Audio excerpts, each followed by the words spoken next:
Hello నమస్తే, నేను journalist YNR. పాడ్కాస్ట్లో ఈరోజు మనతో ఉన్నారు లిబరేషన్ కాంగ్రెస్ పార్టీ అధ్యక్షులు విజయ్ కుమార్ గారు. విజయ్ కుమార్ గారితో మాట్లాడదాం ఆంధ్రప్రదేశ్ సంబంధించిన తాజా రాజకీయ పరిణామాలపైన. సార్ నమస్తే, వెల్కమ్. ఏంటి సార్, ఆంధ్రప్రదేశ్ రాజకీయాలు చూస్తే ఏడాది పాలన చూసిన తర్వాత ఏడాది పాలన పైన చాలాసార్లు మనం మాట్లాడాం.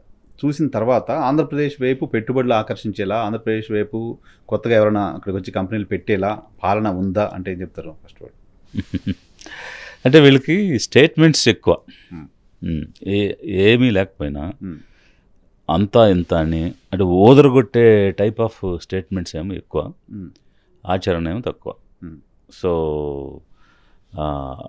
అంటే అది ఒక సినిమాలో రజనీకాంత్ చెప్తున్నమాట, చేయరదు కమ్మి పేసిరదు జాస్తి అని. అంటే తమిళ వర్డ్ అది. అంటే మాట్లాడేదేమో ఎక్కువ, చేసేదేమో తక్కువ అని. సో అట్లా అలా వీళ్ళు మాటలు ఎక్కువ అని పని తక్కువ. చెప్పేది కొండంతా, చేసేది గోరంతా. ఎగ్జాక్ట్లీ అదే తమిళ్లో శివాజీ సినిమాలో చెప్తాడు అనమాట. సో అట్లా వీళ్ళు మాటలు ఎక్కువ, పని తక్కువ. అది ఫస్ట్ థింగ్. నెక్స్ట్ ఏంటంటే ఈ ఇన్వెస్ట్మెంట్స్కి సంబంధించి థౌజండ్స్, ల్యాక్స్, క్రోర్స్ అని అనౌన్స్మెంట్స్ అయితే వస్తున్నాయి, కానీ ఇంతవరకు కొంచెం కూడా గ్రౌండ్ అయినటువంటి పరిస్థితి ఎక్కడ కనిపించడం లేదు. మరి అంటే 4 రోజులు నడుస్తుంది అంటే వాళ్ళకు పేపర్లు ఉన్నాయి, మీడియా ఉంది. సో వాళ్ళు ఇంత చెప్తే అంత రాసేటువంటి అన్నీ ఉన్నాయి కాబట్టి దాన్ని చిలువలు పలవలు చేసి రాయడం అనేది జరుగుద్ది. బట్ రియాలిటీ అనేది తెలిసిపోద్ది కదా. So people are realizing. So ఆ వైఎస్ఆర్ కాంగ్రెస్ పార్టీ ఒక నేరేషన్ ఇస్తోంది, ప్రభుత్వం ఏం చేయట్లేదని. ప్రభుత్వం చెప్తుంది మేము చాలా కంపెనీలు తీసుకొచ్చేసాం, మొత్తం ఆంధ్రప్రదేశ్ని మార్చేయబోతున్నాం అని చెప్పి. సో రెండింటిని నమ్మే వాళ్ళు ఉన్నారు, కాస్త న్యూట్రల్గా ఉండేవాళ్ళు, ఆంధ్రప్రదేశ్ బాగు కోరుకునే వాళ్ళు రెండింటిని నమ్మలేని పరిస్థితిలో ఉన్నారు. మీలాంటి వాళ్ళు చెప్తే వాస్తవం ఏంటో జనాలు తెలుసుకునే పరిస్థితి ఉంది. కాబట్టి మీకేమనిపిస్తుంది? బ్యూరోక్రసీలో పనిచేశారు, పొలిటికల్ పార్టీని ఇప్పుడు పనిచేస్తున్నారు, అసలు ఏమీ గ్రౌండ్ అవ్వట్లేదా? అదే అబద్ధాలేనా, మొత్తం డబ్బాలేనా? అంటే ఇప్పుడు 14-19 మధ్య కూడా వారు చేస్తున్నారు కదా. విశాఖపట్నంలో రెగ్యులర్గా ఈ ఈవెంట్స్ పెట్టేవారు కదా. అప్పుడు కూడా చాలా సిగ్నేచర్స్ అయినాయి, చాలా సంతకాలు పెట్టుకుని బిజినెస్ సమ్మిట్స్లో తీసుకొచ్చారు. అప్పుడు కూడా lakhs of crores they have announced. Same announcements అంటే same methodology following now also. But grounding అన్నది ఎక్కడ కనిపించడం లేదు. కొంచెం టైం పడుతుందేమో కదా గ్రౌండింగ్కి. అంతే, అనౌన్స్ చేయగానే ఇచ్చే పరిస్థితి ఉంటుందా? ఆ ప్రాసెస్ కూడా కనిపించట్లేదు. కరెక్ట్, డెఫినెట్గా మీరు అన్నట్టు టైం పడుతుంది. ఇప్పుడు 1 yearలో వచ్చిందైతే ఏం లేదు కదా అనౌన్స్మెంట్స్ తప్ప. అది ప్రభుత్వమే చెప్తుంది, ఎవరో ఆర్టీఏ వేస్తే ఒక్క కొత్తగా రూపాయి కూడా రాలేదు. అదే. సో ఫైనల్గా ఏంటంటే వీళ్ళు 100 మాట్లాడితే 10 వచ్చిందంటే చాలా గ్రేట్. ఓకే, 10 వస్తేనే చాలా great. So that's there performance and rating of their statements. మీరు కావాలంటే చెక్ చేయండి. ఇప్పుడు ఆయన సింగపూర్ వెళ్తారు, అక్కడ ఎక్వేరియం చూస్తారు. విశాఖపట్నంలో ఈ అండర్ సీ ఎక్వేరియం పెట్టించేస్తానని చెప్తారు. ఎన్ని సంవత్సరాల క్రితం చెప్పారు ఒకసారి మీరు రికార్డ్ చెక్ చేయండి. ఆయన లాస్ట్ టైం సింగపూర్ వెళ్ళినప్పుడు విశాఖపట్నంలో సింగపూర్లో ఉన్న ఎక్వేరియం లాంటిది పెడతానని చెప్పారా లేదా? చెప్పారా? యాజ్ సీఎం చెప్పారు. చెప్పినాక ఆయనకు 4 సార్లు అవకాశం వచ్చింది. ఎందుకు చేయలేదు? ఎందుకు పెట్టలేదు?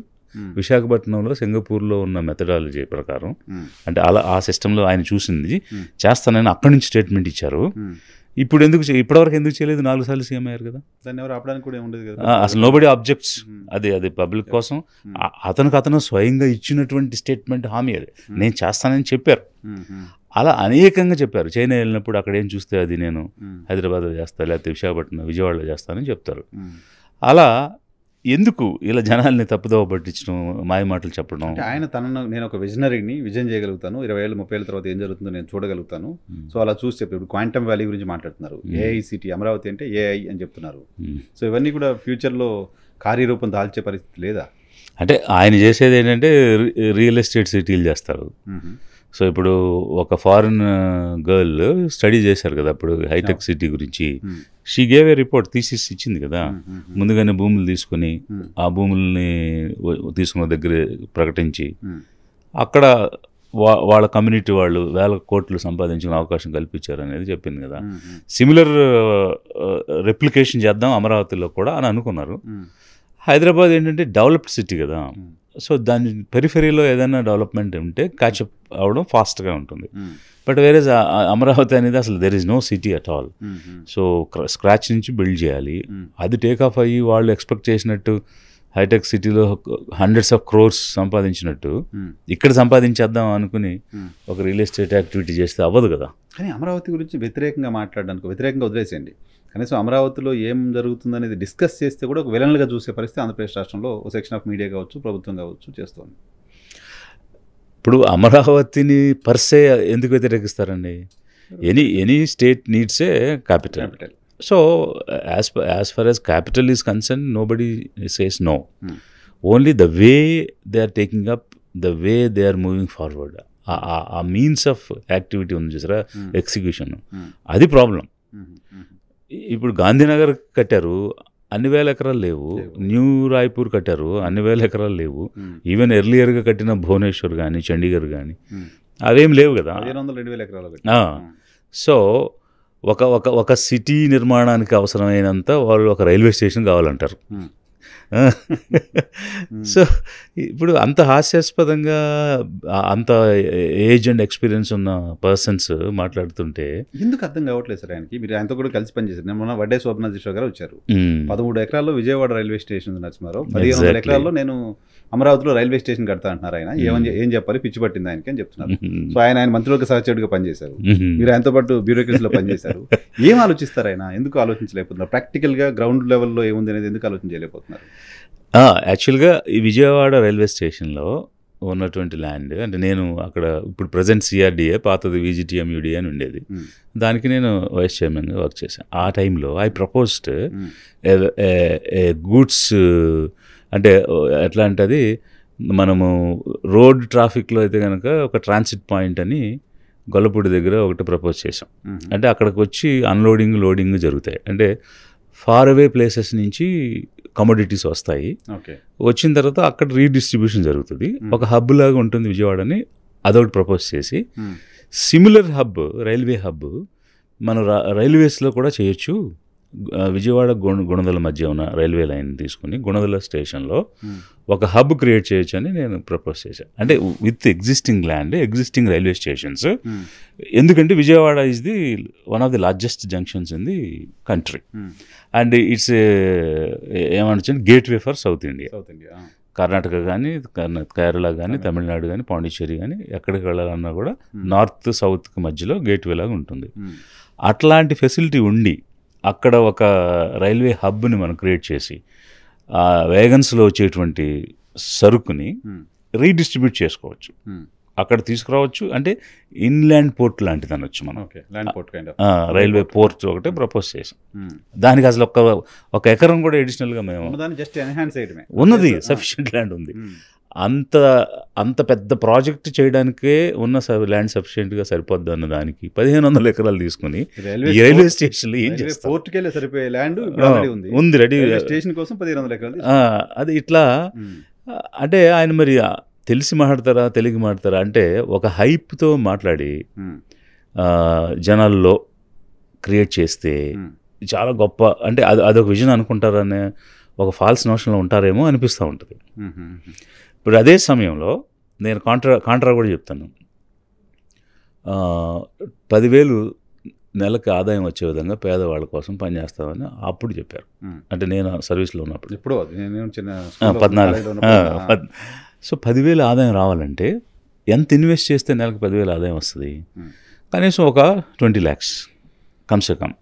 అక్కడ అంత ఇన్వెస్ట్ చేస్తే ఆ రొటేషన్లో నీకు ఒక 40,000-50,000 సంపాదిస్తే అన్ని ఎక్స్పెండిచర్స్ పోను, నికరంగా నెట్ ఇన్కమ్ 15,000 అట్లా. అలాంటి పరిస్థితిలో నేను ఇన్నోవాస్ కొని పెడదాము ఈ బెనిఫిషరీస్కి, ట్రాన్స్పోర్ట్ సెక్టర్ బాగా బ్లూమ్ ఉంది, ఫ్లరిషింగ్గా ఉంది అన్న. ఎంత అవుద్దన్నాడు? 20 లక్షలు అవుద్దాను. నువ్వు బెల ఉన్నావులే, 1 లక్ష పెట్టి 2 బర్రెలు కొని పెడితే 20 ఫ్యామిలీస్కి ఇవ్వచ్చు మనం, నువ్వు 20 లక్షలు ఒక ఫ్యామిలీకి ఇస్తానంటే ఏంటన్నాడు. వైడ్ కవరేజ్ కావాలి, ఎక్కువ మందిని రీచ్ అవ్వాలి మనం అన్నారు. అంటే నీ పర్పస్ 10,000 రూపాయలు ఆదాయం రావాలనే పర్పస్ కోసం మీరు డిజైన్ చేసి ఆయన పర్పస్ వైడర్ రీచ్ ఉండాలి. సో నేను అప్పుడు కాదు సార్, మీరు ఎవ్రీ ఫ్యామిలీ 10,000 ఇన్కమ్ రావాలని పదే మీరు అనౌన్స్ చేశారు. 1,00,000 రూపాయలు పెట్టి బర్రెలు కొంటే 10,000 రావు సార్. 20 లక్షలు పెట్టి ఏదైనా పెడితే అప్పుడు వాళ్ళకి 10-15,000 నికరంగా మిగులుతుంది. కాబట్టి ఇది ఆలోచించండి, ఒప్పుకోండి సార్ అని చెప్పేసి అందరం ఉన్నాం. అప్పుడు మినిస్టర్స్ కూడా ఉన్నారు, BC minister Kollu Ravindra, SC ministers Anand Babu, వీళ్ళంతా ఉన్నారనమాట. So plus all welfare departments ఉన్న సమయంలో ఒక డిస్కషన్లో భాగంగా అలా కన్విన్స్ చేయాల్సి వచ్చింది. అంటే రియాలిటీ విషయంకి వచ్చేటప్పటికి అట్లా మనం ఎక్స్ప్లెయిన్ చేసి కన్విన్స్ చేసి ఇది ఇవ్వాలి అని పట్టుబట్టి, అంటే ఏదో 10 మందికి మేలు జరుగుద్ది అని మన తపన. అంతకంటే అందరికి బర్రెలు ఇస్తే హెరిటేజ్కి పాలు వస్తాయి అనుకుంటున్నాం. సో అలా మరి ఇట్లా జనాల్ని తప్పుదోవ పట్టించే విధంగా మాట్లాడటం. సో కంపెనీలు ఇన్వెస్ట్మెంట్కి సంబంధించి చేస్తున్న ప్రకటనలు అవైతే, ఒక పక్క కేసులు, ఆంధ్రప్రదేశ్లో కుంభకోణాలు, దీనికి సంబంధించిన క్యాంపెయిన్ కూడా ఎక్కువగా జరుగుతుంది. ఆంధ్రప్రదేశ్లో అపచారాలు, ఆంధ్రప్రదేశ్లో అక్రమాలు, ఆంధ్రప్రదేశ్లో అవినీతి, ఆంధ్రప్రదేశ్లో కేసులు. తాజాగా మద్యం కుంభకోణానికి సంబంధించిన, మద్యం కుంభకోణం ఉందో లేదో తెలియదు, మద్యం కేసు గురించి అయితే, మద్యం కేసు గురించి జరుగుతున్న చర్చ మొత్తం దేశవ్యాప్తంగా, జగన్మోహన్ రెడ్డి కూడా నోటీసులు ఇవ్వబోతున్నారు, ఆయన కూడా అరెస్ట్ చేయబోతున్నారు, లాంటి చర్చ దేశవ్యాప్తంగా ఉంది. అసలు ఏంటి సార్ మద్యం కుంభకోణం మీకు అర్థమైనంత వరకు? ఇప్పుడు ఫస్ట్ ఆఫ్ ఆల్ గవర్నమెంట్ ఉంది, గవర్నమెంట్కి లాస్ గెయిన్ అనేటువంటిది కోణాన్ని మనం పరిశీలించాలి. అదే సమయంలో ప్రజలు. సో ప్రజలు is the big thing, people are supreme. So ప్రజలకు ఏం నష్టం జరిగింది, ప్రజలకు మేలు చేసే కార్యక్రమాలు మనం ఏం చేయాలనేది చూడాలి.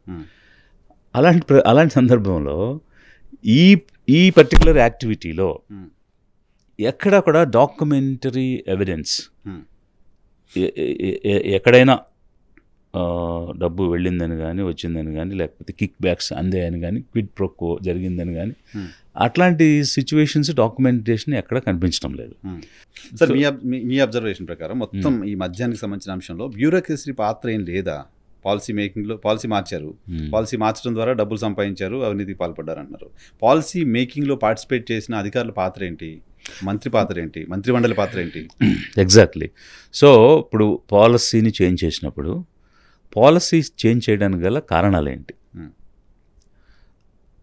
ఇప్పుడు అందులో ఉన్నటువంటి తప్పుల్ని ఈ కొత్తగా తీసుకొచ్చే పాలసీ ఎలా రెక్టిఫై చేయగలుగుతుంది? ఇది దానికంటే ఏ విధంగా మెరుగైనటువంటిది, బెటర్ మెథడ్. మళ్ళీ ఇదంతట్లో కూడా ఈ బెటర్ మెథడ్లో పబ్లిక్ ఇంట్రెస్ట్ ఏంటి, whether public interest has been protected or not, అది ఫైనల్ అల్టిమేట్ ఎయిమ్ ఏంటి? Any policy by any government people సెంట్రిక్గా, అంటే పీపుల్ సెంట్రిక్గా వాళ్ళకి మేలు జరిగే విధంగా ఉండాలి. అలా ఏం మేలు జరిగిందని వాళ్ళు మార్చారు. ఆ మార్చిన క్రమంలో పాత పాలసీని కాదన్నప్పుడు ఏ రకమైనటువంటి నోటేషన్ ఉంది, దాని మీద ఏ రకమైనటువంటి జస్టిఫికేషన్ ఉంది? ఇప్పుడు మీరు ఎలా మార్చారు? ఇందులో ఇన్వాల్వ్ అయిన వాళ్ళు అందరూ ఎవరు? వాళ్ళందరి మీద కేసు లేకుండా అసలు పాలసీ మార్చారు, బ్రాండ్లు ఆపారు. ఓకే, సో మరి బ్రాండ్లు ఆపినప్పుడు మా బ్రాండ్లు వీళ్ళు కొనుక్కోవడం లేదు. సపోజ్ అర్థమయ్యే రీతిలో మాట్లాడంటే కింగ్ ఫిషర్ ఉంది, మెక్డోవెల్స్, మెక్డొనాల్డ్ కూడా ఉంది, ఇట్లాంటి కొన్ని ఉన్నాయి పాపులర్గా ఉండే, రాయల్ ఛాలెంజ్ సంథింగ్. ఇవి ఆ కంపెనీలు ఏమైనా మా బ్రాండ్ కొనుక్కోవట్లేదు ఈ గవర్నమెంట్ అని చెప్పినాయి ఎక్కడైనా? కంప్లైంట్ కూడా చేయలేదు ఎక్కడ. మరి తీసుకోండి అంటే ఇప్పుడు వ్యాపారస్తుడు నష్టం జరిగితే ఊరుకుంటాడా? ఇప్పుడు suppose AP is a big market అనుకోండి, if he is losing he will not keep quiet కదా. మరి ఎందుకని ఆ రకమైన కంప్లైంట్ కానీ అట్లీస్ట్ వాదన కానీ వాయిస్ కానీ లేదు అనేది ఒక పక్క. ఇక రెండో పక్క ఈ బ్రాండ్స్ని ఆపేసినందువల్ల పబ్లిక్లో అయితే మాత్రం ఒక అప్రోయర్ ఉంది, పబ్లిక్లో చాలా డిస్కషన్ జరిగింది అనేటువంటిది అయితే మనం చూసాం. ఏ విధంగా ఈ రకరకాల తాగాలనుకున్న బ్రాండ్ మా అందుబాటులో రావడం లేదు అనే ప్రభుత్వం ఎలా డిసైడ్ చేస్తుంది అనే ఇంట్రెస్ట్ ఉంది. అప్పుడు ఏం చేయాలి? విధానాన్ని కాదుగా మార్చాల్సింది, కావాల్సినటువంటి అది వాళ్ళ పబ్లిక్ ఏం కోరుకుంటున్నారో లేదా దేనికి డిమాండ్ ఉందో ఆ డిమాండెడ్ ప్రోడక్ట్ తీసుకొస్తే సరిపోద్ది. కరెక్ట్, పాలసీ మార్చాల్సిన అవసరం లేదు. అదే అప్పుడు పాలసీ చేంజ్ చేసిన దగ్గర నుంచి అందులో ఇన్వాల్వ్ అయినటువంటి ప్రతి ఒక్కరి మీద కూడా చర్య తీసుకోవాలి కదా. అలా కాకుండా కేవలం ఒక టార్గెటెడ్గా కొంతమంది పర్సన్ తీసుకుని ఏమి ప్రూవ్ చేయాలనుకుంటుంది ఈ ప్రభుత్వం అనేటువంటిది వీఆర్ క్వశ్చనింగ్. వై? బికాస్ అక్కడ ఎక్కడా ఒక ప్రూఫ్ కనిపించడం లేదు, ఎక్కడా కూడా చేతులు మారినట్టు కనిపించడం లేదు. కేవలం వీళ్ళు చెప్పే స్టేట్మెంట్స్ వాళ్ళ ఆ బాకా మీడియాలో రాసేటువంటి అంశాలు తప్ప వాట్ ఈస్ ట్రూత్ అనేది మార్కెట్లో పెట్టారన్నారు, స్టాక్ మార్కెట్లో అన్నారు, దుబాయ్ అన్నారు, అమెరికాలో రియల్ ఎస్టేట్ వ్యాపారం అన్నారు, ఇక్కడ డంపులు అన్నారు. దేన్ని బిలీవ్ చేయాలో అర్థం కావట్లేదు. ఓకే, పని అవన్నీ నిజం అనుకున్నా, అది ఈ లిక్కర్ కంపెనీ నుంచి వచ్చింది అనే దానికి ప్రూఫ్ ఇది. మేము డబ్బులు ఇచ్చామని ఎవరు చెప్పట్లా, మా దగ్గర డబ్బులు అడిగారు కాబట్టి మేము ఇవ్వలేదు కాబట్టి మా కంపెనీ లిక్కర్ తీసుకోలేదని ఎవరు చెప్పట్లా, ఎవరు కంప్లైంట్ చేయట్లా. అంటే ఇప్పుడు దీనికి కౌంటర్గా కూడా కౌంటర్ వాదన కూడా ఇవ్వచ్చు మనం. ఎట్లా అంటే ఓకే మరి అయితే కుంభకోణం జరగలేదా, డబ్బులే రాలేదా, చేతులు మారలేదా, ఒకవేళ మారినా కూడా మీరు ఆ వైపు మద్దతుగా మాట్లాడుతున్నారా అనే తిరిగి క్వశ్చన్ కూడా వేయొచ్చు, మనమే వేసుకుందాం ఆ ప్రశ్న. నేనేమంటానంటే ఇక్కడ మొదట మనం ఇనిషియల్ డిస్కషన్లో 2 మాటలు మాట్లాడుకున్నాం. ఒకటి గవర్నమెంట్కి ఏం లాస్ వచ్చింది, ప్రజలకు ఏం నష్టం జరిగింది. ఈ 2 అంశాలు ఒకవైపు అయితే, మద్యం అనేటువంటి అంశంలో గత ప్రభుత్వం అబాసు పాలైంది, దాని మీద ప్రజల్లో వ్యతిరేకత వచ్చింది అనేటువంటి చర్చ జరిగింది. సో జరిగినప్పుడు మీరు వెలికి తీయండి, ఎక్కడ ఎవరు ఏ విధంగా ఇచ్చారు దానికి ప్రూఫ్ చూపించండి, డాక్యుమెంటేషన్ కల్పించండి. అవన్నీ కల్పించకుండా మీరు human resource, man power, person power అన్నీ కూడా మీరు వేస్ట్ చేస్తున్నారు, గవర్నమెంట్ టైం కూడా వేస్ట్ చేస్తున్నారు. కుంభకోణం జరిగిందా లేదా అనే దాన్ని మనం ఏమీ ఎండోర్స్ చేయటం లేదు. జరుగుంటే వెలుగు తీయాలి చెప్పడం కాదు, అపోజిషన్లో ఉన్నప్పుడు చెప్పడం వేరు. అపోజిషన్లో ఉన్నప్పుడు ఓన్లీ ఒక ఎలిగేషన్ అంటే statement. But when you have come in to power, దాన్ని వెలికి తీసి జనాలకు చూపించాలి కదా, అక్కడ ఫెయిల్ అయిపోతుంది కదా గవర్నమెంట్. దీంట్లో జగన్మోహన్ రెడ్డి అరెస్ట్ కూడా జరుగుతుంది అంటే ఒక క్యాంపెయిన్ జరుగుతుంది, పాసిబిలిటీ ఉందా సార్? మీ ఎజంప్షన్ పొలిటికల్ పార్టీగా మీరేమనుకుంటున్నారు? అది అంత అంటే ఈ పర్టికులర్ పాయింట్ మీద అయితే I don't think there is any possibility. Why? Because as of now there is no evidence, and there is no evidence of saying that these popular brands and they have come up with a representation, మాకు government cooperate చేయలేదు, మాకు తీసుకోలేదు అనే దానికి లేదు.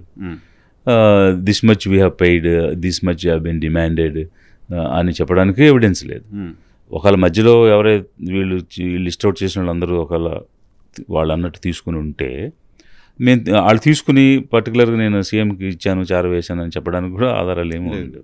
So documentary proof లేకుండా ఇప్పుడు వచ్చిన ఈ కొత్త సెక్షన్స్ పేర్లు వచ్చినాయి కదా, బిఎన్ఎస్ రకరకాలు వచ్చినాయి కదా, మరి వాటి ప్రకారంగా అయితే వితౌట్ డాక్యుమెంటరీ ప్రూఫ్ అరెస్ట్ చేసే అవకాశం లేదు సార్. ఇప్పుడు ఓ డిస్టిలరీ జగన్మోహన్ రెడ్డికి లంచం ఇచ్చింది.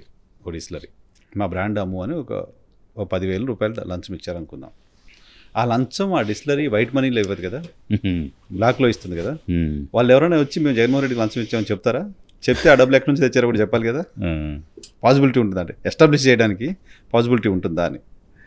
అంటే కొంత సర్వీస్ ఛార్జెస్ అని అవన్నీ ఇవన్నీ వాళ్ళు రూటింగ్ చేస్తారు. ఇప్పుడు సిఎస్ఆర్ లాగా అంటే వాళ్ళ అకౌంట్స్లో డిఫరెంట్ హెడ్స్ కింద చూపించుకుని చేసేది కూడా ఉంటుంది. బట్ ఏదేమైనా మన ఆన్లైన్ ట్రాన్సాక్షన్ పేపర్ డాక్యుమెంటేషన్ ఉండాల్సిందే. ఓరల్ స్టేట్మెంట్తో మనం కంక్లూజన్కి రాలేము. ప్లస్ గత గవర్నమెంట్ సమయంలో మనం విన్నది ఏంటంటే చాలా వరకు క్యాష్ ట్రాన్సాక్షన్స్ కూడా జరిగినాయి యూపీఐ లేకుండా జరిగాయి. అదే కదా మేజర్ చాలా మంది బిలీవ్ చేయడానికి కారణం ఏంటంటే యూపీఐ లేకుండా చేశారు. ఇంకా దాన్ని ఎవరు ఏం చేయలేరు కదా, ఆన్ పేపర్ కనపడదు అక్కడ. అదే ఎన్ని సీసాలు అమ్మారో అన్ని సీసాల డబ్బు గవర్నమెంట్కి వచ్చిందా లేదా, there ends the matter.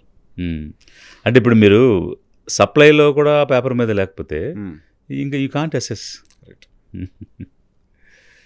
Right sir, చూద్దాం. మద్యం కేసులో జగన్మోహన్ రెడ్డి అరెస్ట్కి సంబంధించిన స్పెక్యులేషన్ ఉంది, ఏం జరుగుతుందో చూద్దాం.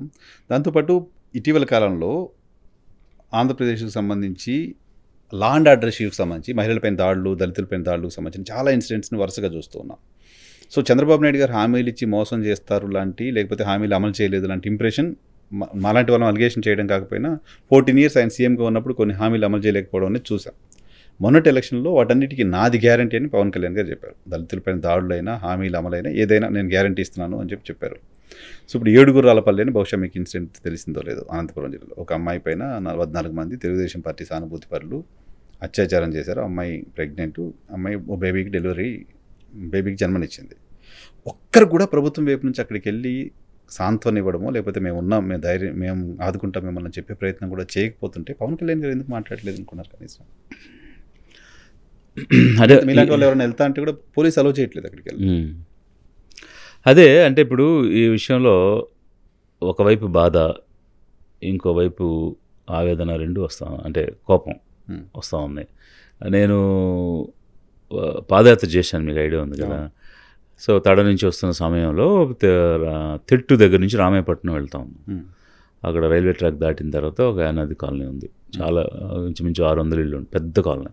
అక్కడికి వెళ్తే జనరల్గా మాట్లాడుతున్నాం చాలా విషయాలు, ఇల్లు లేవు అవి లేవు అని చాలా విషయాలు చెప్తున్నారు. సడన్గా ఒక ఆమె లేడీ, రమణమ్మ ఆమె పేరు, అంటే మీరు అంటే నాకు గుర్తొచ్చిందని.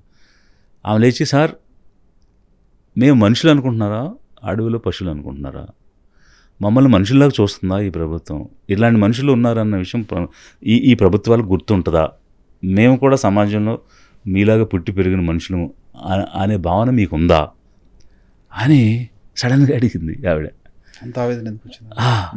పైగా ఇప్పుడు యానాది కమ్యూనిటీ వాళ్ళకి చదువు సంజలు ఏమి ఉండవు, ఊరు బయట ఉంటారు, పొలాల్లో చెరువుల దగ్గర కాపులా ఉంటారు, వీళ్ళకి ఏం సంస్కృతి తెలియదేమో అన్న భావన ఉంటుంది కదా. ఆమె మాట్లాడిన భాష, ఆమె నిలదీసిన విధానం, అంటే ఎంత లోతుగా జరుగుతున్న పరిణామాలను పరిశీలిస్తూ ఉన్నది సమాజం అన్నదానికి ఒక ఎగ్జాంపుల్ అయితే, నేను అదే ప్రశ్న ఈరోజు ప్రభుత్వాన్ని అడుగుతున్నాను. మీకేమైనా మనుషులంటే విలువ ఉందా? అంటే మనుషులంటే మీ జాతికి చెందిన వాళ్ళు, మీ కమ్యూనిటీకి చెందిన వాళ్ళు, లేకపోతే మీలాగా డబ్బు హోదా కలిగిన వాళ్ళే మనుషులా? పేదవాళ్ళు మనుషులు కాదా? పేదరికంలో పుట్టిన వాళ్ళు మనుషులు కాదా? ఒక బిడ్డ కనీసం, అంటే ఆమెకు సరే తల్లి ఏమో మెంటలీ డిస్టర్బ్డ్, తండ్రి ఏమో చనిపోయాడు. అట్లాంటి గర్ల్ ఈ విధంగా సబ్జెక్టెడ్ టు అంటే అది మన మాటలో చెప్పలేనంత దారుణమైనటువంటి పరిస్థితికి వెళితే అసలు ఏం చేస్తుంది ప్రభుత్వం? అంటే కళ్ళ ముందు ఇంత దారుణం జరిగింది, ప్రజలంతా చూశారు, దాని గురించి సోషల్ మీడియాలో వచ్చింది, కనీసం చేస్తున్నాము అనిపించుకోవడానికి కూడా మీరు చేయరా? అంటే ఆ మాత్రం శ్రద్ధ కానీ ఇంగిత జ్ఞానం కానీ లేదా ఈ ప్రభుత్వానికి? అంటే పేదవాళ్ళు మనుషుల్లా కనిపించడం లేదా? డౌన్ ట్రాడన్ పీపుల్ మీకు మనుషులా కనిపించడం లేదా? ఒక షెడ్యూల్డ్ ట్రైబ్ గర్ల్ని చంపేశారు అదే జిల్లాలో, అనంతపురం జిల్లాలో. ఇప్పుడు సాయి జిల్లా అయినా అనంతపురం, పాత అనంతపురం జిల్లా. సో అక్కడే జరిగినాయి. ఇప్పుడు కర్నూలులో ఆ ప్రీతి అనేటువంటి ఒక షెడ్యూల్డ్ ట్రైబ్ అమ్మాయిని చంపేశారు. ఇలా అనేకమైన జరిగినప్పుడు మీరు రకరకాల హావభావాలతోటి రకరకాల సినిమాలు చెప్పే డైలాగులు పబ్లిక్లు చెప్పేసి ఆకట్టుకుని వీళ్ళ ఇమోషన్స్తో ఆడుకుని వాళ్ళ ఓట్లు వేయించుకుని ఈరోజు అధికారంలోకి వచ్చారు. కనీస ధర్మంగా మీరు రెసిప్రొకేట్ చేయరా? తిరిగి ఏమి చేయరా? అరే ఆ బిడ్డకి ఏమిటి, ఆమెకి ఏం భవిష్యత్తుని ఇచ్చారు, పుట్టినటువంటి బిడ్డని ఏం చేస్తారు, ఈమె కెరియర్ ఏంటి, ఈమెకి ఏ రకమైనటువంటి అంటే ఇప్పుడు విశాఖపట్నంలో గ్యాస్ లీకేజ్ చనిపోతే అప్పుడున్న సీఎం వెళ్ళి కుటుంబానికి ₹1 ఇస్తున్నానని చెప్పాడు. సో అది యాక్సిడెంట్, ఎవడో ప్రైవేట్ చేశాడు. ఇది నీ పార్టీ వాళ్ళు, నీ అనుచరులు, నీతో తిరిగిన వాళ్ళు ఈరోజు అఘాయిత్యం చేశారు. మరి అంటే అక్కడున్న ప్రాణానికి ఉన్న విలువ ఇక్కడున్న ప్రాణానికి లేదా? అసలు ఆ పాపకి ఒక కెరియర్ డెవలప్మెంట్ ఇవ్వాలి కదా, ఒక లైఫ్ సెటిల్మెంట్ చేయాలి కదా. It's an atrocity. Atrocity act కూడా చెప్తుంది వాళ్ళకి జాబ్ ఇవ్వాలని, ల్యాండ్ ఇవ్వాలని, వాళ్ళు జీవించడానికి కావాల్సినటువంటి ఏర్పాట్లు చేయాలని, జీవితాన్ని నిలబెట్టాలి. మరి అది ఎందుకు చేయలేదు ప్రభుత్వం? ఎందుకు నిద్రపోతుంది? మీరు ఈవెంట్స్ చేసుకోవటము, సెమినార్లు చేసుకోవటం, క్వాంటమ్, ఆర్టిఫిషియల్ ఇంటెలిజెన్స్ అని మాట్లాడటం, ఏ విధంగా ఈ 7 గురాల పరిలో ఉన్నటువంటి ఆ పాపకు జీవితాన్ని ఇస్తుంది? What nonsense you're talking? మీకు కాన్స్టిట్యూషన్ ఇచ్చినటువంటి responsibilities, directive principles of state పాలసీలో the welfare and development of the people and animal welfare అని ఏదైతే చెప్పిందో, ప్రకృతి అలాగే మనుషుల గురించి చెప్పింది, అదెందుకు మీరు చేయడం లేదు? అది మానేసి మీరు సింగపూర్ టూర్లు లేకపోతే వీరమల్లి సినిమాలు తీసుకుంటా ఉంటే ఎలా కుదురుతుంది? అది మీకు బాధ్యత ఇచ్చింది. ఇప్పుడు నువ్వు సినిమాలు తీసుకునేవాడివి, మంత్రి పదవి ఎందుకు తీసుకున్నావు? ఇప్పుడు సినిమాలే చేసుకోరద్దు, ఎవరు కాదన్నారు? నీకు కాన్స్టిట్యూషన్ ఇచ్చిన రైట్, నీ ప్రొఫెషన్, నీ ఆక్యుపేషన్ నువ్వు చూజ్ చేసుకోవచ్చు. You have choose an occupation, fine. But when you have become a minister, you have role and responsibility. నీ రోల్స్ రెస్పాన్సిబిలిటీస్ మానేసి గాలికి తిరగటం ఏంటి? అదేమనంటే నా పేరు పావనం, నేను గాలికి తిరుగుతానంటే నువ్వు గాలికి తిరిగేప్పుడు గాలి పనులే చేసుకో. మంత్రి పదవి ఎవరు తీసుకోమన్నాడు? మంత్రి పదవి తీసుకున్న తర్వాత మంత్రిగా 24 గంటలు పనిచేయాలి కదా. That's what constitution mandates. అది మానేసేసి నేను పవనం గాలికి తిరుగుతానంటే గాలికి తిరుగు. బట్ మరి జనం చేసుకున్న పాపం ఏంటి? నీకు ఓట్లు వేయటం ఈ రాష్ట్ర ప్రజలు చేసిన పాపమా? అందుకోసమే వాళ్ళకి జరిగే ఏ నష్టాన్ని నువ్వు పట్టించుకోవా? ఎక్కడ నష్టం జరిగినా కూడా అన్ని ప్రగల్భాలు పలికి ఉత్తర కుమార్ లాగా నువ్వు ఏ పనికి వెళ్ళడం లేదు, ఎక్కడ ఆదుకోవటం లేదు, ఏ బిడ్డను ఆదుకోవటం లేదు, ఏ మహిళను ఆదుకోవటం లేదు. అలాంటప్పుడు అన్ని ప్రగల్భాలు ఎవడ బలకమన్నాడు? అంటే మోసానికి కూడా హైటా? అంటే హిమాలయన్ అంత చీటింగా ఇది? హిమాలయాలు ఎంత ఎత్తున్నాయో అంత ఎత్తున చీట్ చేస్తారా మీరు? మాటలు చెప్పి, డైలాగులు చెప్పి, ఓట్లు వేయించుకుని. ఒక్క మహిళ, ఒక్క అఘాయిత్యానికి గురైన ఒక్క మహిళ కుటుంబాన్ని పరామర్శించలా, కనీసం ఫోన్ కాల్ చేసి పరామర్శించలా. పవన్ కళ్యాణ్ నేను కదా గ్యారంటీ అని చెప్పారు ఆయన. అదే దట్స్ వాట్. అంటే అంత ఆవేదన, బాధ ఎందుకు వస్తుందంటే, అరే మీరు వెళ్ళి ఆ పాపకు చేయి అందించి ఆపన్న హస్తాన్ని ఇచ్చి నీ జీవితాన్ని మేము చక్కబెడతాము, నీ జీవితానికి భరోసా కల్పిస్తాము, నీ చదువు పూర్తయినాక నీకు ఇది ఇస్తున్నాము, ఒక సెక్యూర్ లైఫ్ ఇస్తున్నాము, నువ్వు ఎంత అన్యాయానికి సమాజంలో గురయ్యావు, నిరాదరణకు గురయ్యావు. క్షమాపణ చెప్పాలి ముఖ్యమంత్రి. ఓన్లీ ద రెస్పాన్సిబిలిటీ మీ ప్రభుత్వంలో జరిగింది. యా అంతే కదా. అసలు అలాంటి మారల్స్ ఎథిక్స్ ఎక్కడున్నాయి? అలాంటి మారల్స్ ఎథిక్స్ ఎక్కడున్నాయి? ఇప్పుడు ఆ రోజు టీటీడీ బోర్డు వాళ్ళని క్షమాపణ చెప్పండి అని చెప్పేసి దగ్గర ప్రగల్భాలు బలికి స్పీచ్లు ఇచ్చారు. పవన్ కళ్యాణ్ క్షమాపణ చెప్పించారు. నిన్న మంత్రిమండలి కమిషన్ వాళ్ళకి సంబంధమే లేదని చెప్పింది. అది ఎలా కుదురుతుందండి? చెప్పారు కదండి. ఇప్పుడు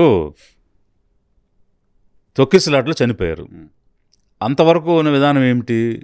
ఎవరికైతే వైకుంఠ దర్శనం, ఏకాదశికి సంబంధించిన దర్శనం టికెట్లు ఉంటాయో వాళ్ళు పైకి వెళ్తారు.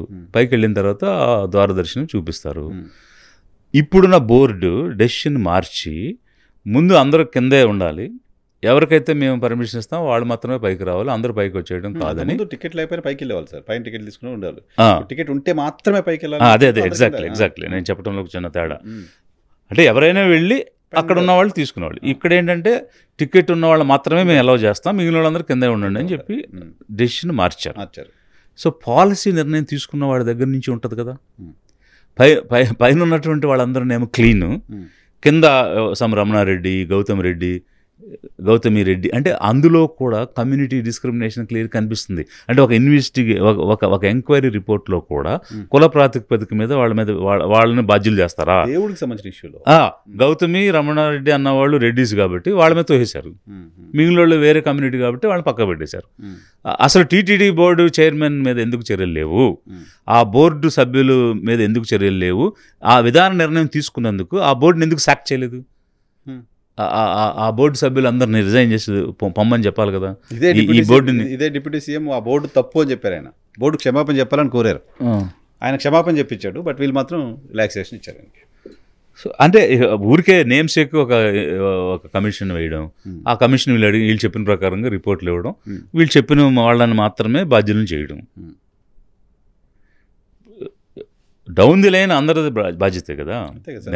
నిర్ణయం తీసుకున్న దగ్గర నుంచి స్టార్ట్ అయింది. అది ప్రభుత్వం ఆ డెసిషన్ తీసుకోకపోతే అందరూ పైకి వెళ్ళిపోయేవాళ్ళు. అసలు అక్కడ జమ అయ్యే పరిస్థితే లేదు, జనాలు కూడిక అయ్యే పరిస్థితే లేదు. ఆ కూడికే లేనప్పుడు ఇంకా తీసివేత ఏముంటుంది? అంతే కదా. అక్కడ అంత రష్ ఉండేదే కాదు కదా. పైనుంచి బయట వాళ్ళు గేట్లు తెరవాల్సిన అవసరమే వచ్చేది కాదు. గేట్లు తెరిచినప్పుడు పరుగెత్తుకుని వెళ్ళి తొక్కిసలాట జరిగే పరిస్థితే వచ్చేది కాదు. So that's what. అంటే ఇదంతా ఏంటంటే you name A person, I will tell you the law. అది అంటే అవతల వ్యక్తిని బట్టి చట్టం ఏంటో చెప్తా, చట్టం ఏం చర్య తీసుకుంటుందో చెప్తా. అంతేగాని చట్టం అందరికి సమానం కాదు. Based on the person, based on the cost, community, religion అనేది ఈ ప్రభుత్వం క్లియర్గా చూపిస్తుంది. ఆ సీన్ ఆఫ్ అఫెన్స్లో ఉన్న వాళ్ళు ఎవరో వాళ్ళ కమ్యూనిటీని బట్టి వాడు ఏం తప్పు చేశాడో చెప్తాం, వాళ్ళకి ఏ చట్టం అప్లై అవుద్దో చెప్తాం. అంతేగాని rule of law is not universal. చట్టం అనేది యూనివర్సల్ కాదు వీళ్ళ దృష్టిలో. అలా ప్రభుత్వం, ఈ రోజున్న ప్రభుత్వం పనిచేస్తుంది. లడ్డు విషయంలో కూడా పవన్ కళ్యాణ్ గారు హడావుట్ చూసాం. బట్ ఈ మహిళలు, ఈ దాడులు ఈ విషయంలో ఎందుకు లేదు అనే దానికి ఆన్సర్ కనిపించట్లేదు. లడ్డు విషయంలో చూసాం కదా. ఇప్పుడు ఒక్కసారి ఆ క్లిప్పింగ్ చూస్తే మనం ఐఎమ్ అపాలజెటిక్ సనాతని హిందూ అని ఆ బల్లని చరిచిన విధానంలో అతను చూపించిన ఇమోషను, యాక్షను, అంటే ఈ బీయింగ్ ఎన్ యాక్టర్ చక్కని యాక్షన్ చేశారు. ఓకే, ఆయన యాక్షన్ అయితే మనం అభినందిస్తాం ఇవాళ కదా ఎప్పుడైనా కూడా. Anybody who acts well will appreciate. కానీ ఎక్కడ అవసరమో ఎక్కడ అవసరం లేదు అనేది చూడాలి కదా. ఇప్పుడు రియల్గా సఫర్ అయిన దగ్గర కదా నీ ఇమోషన్ యాక్షన్ అంతా చూపించాల్సింది. అది మానేసి సినిమా యాక్షన్ చేస్తే ఎట్లా? నేను చెప్తున్న యాక్షన్ ఏంటంటే ధర్మాన్ని నిర్వర్తించమంటాం. ధర్మం అనేది యాక్షన్, నాట్ ఫిల్మ్ యాక్టింగ్ కాదు, ధర్మం. సో నీకు ఒక ధర్మం ఉంది, నువ్వు ఆ ధర్మాన్ని పాటించు, పేదలను ఆదుకో, irrespective of the caste, creed, religion, sex, ఎవరితో కూడా సంబంధం లేకుండా మనిషిని మనిషిగా చూడు. మన అందరూ ఓట్లు వేశారు. ఓట్లు అని ఎవరు వేశారు ఎవరు వేయలేదని ఎన్నికల సమయం.